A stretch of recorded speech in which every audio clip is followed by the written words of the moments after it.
Mingoose Mouse lives in a house. Where does Mingoose Mouse live? In a house. In a house we go steady. Mingoose Mouse lived in a lovely little house by the lake, where flowers nodded in the grass and the water sparkled under the spring sun. And not far from her door stood the great blue tree with its glowing portal hidden in the trunk, quiet and magical and full of secrets.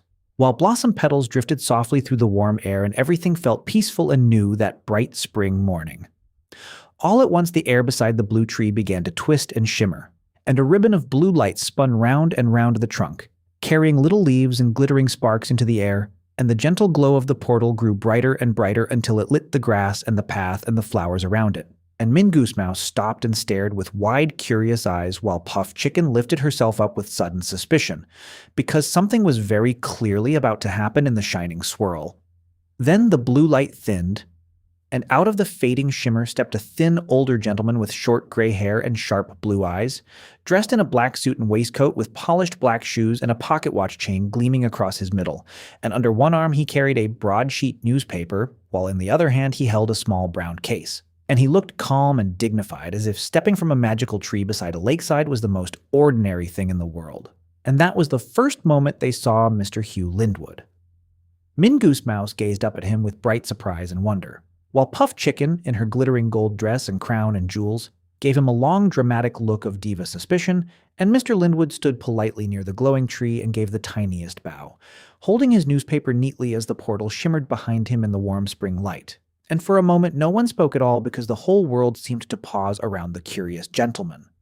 At last Mr. Lindwood set down his little brown case and opened it carefully, and from inside he lifted a brass key that caught the sunlight and flashed with a golden gleam, and as he raised it toward the sky, the ground beside the blue tree began to hum and sparkle and stir. And before Mingoose Mouse and Puff Chicken's astonished eyes, a neat little hut rose up from the earth with warm walls and a proper little roof and small windows with curtains and a sign above the door that read, "The Key Room."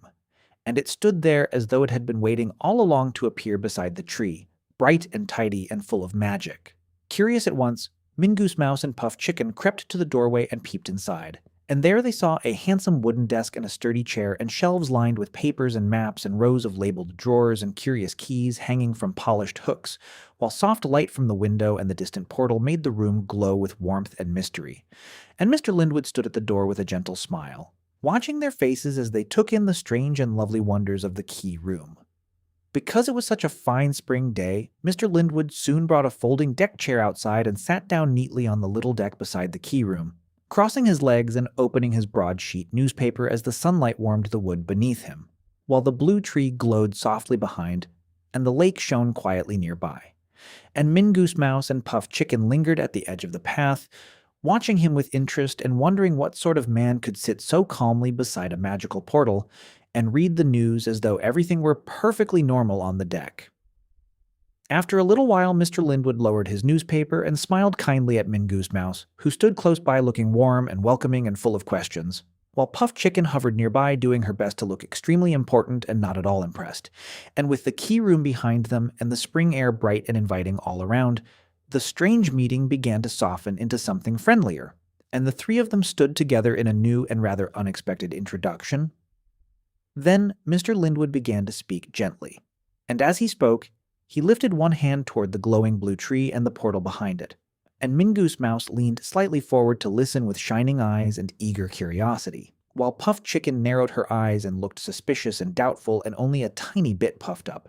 And the soft spring light rested over them all as Mr. Lindwood explained that the tree was important, and the portal was not just a pretty glow, but something that needed watching and understanding, and the air itself seemed to listen to his calm explanation.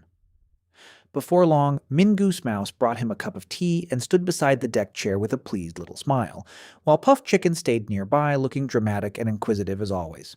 And Mr. Lindwood sat with his folded newspaper and glanced down at his pocket watch before taking the tea, and with the key room behind. Come back next week for the next exciting episode of Mingoose Mouse House.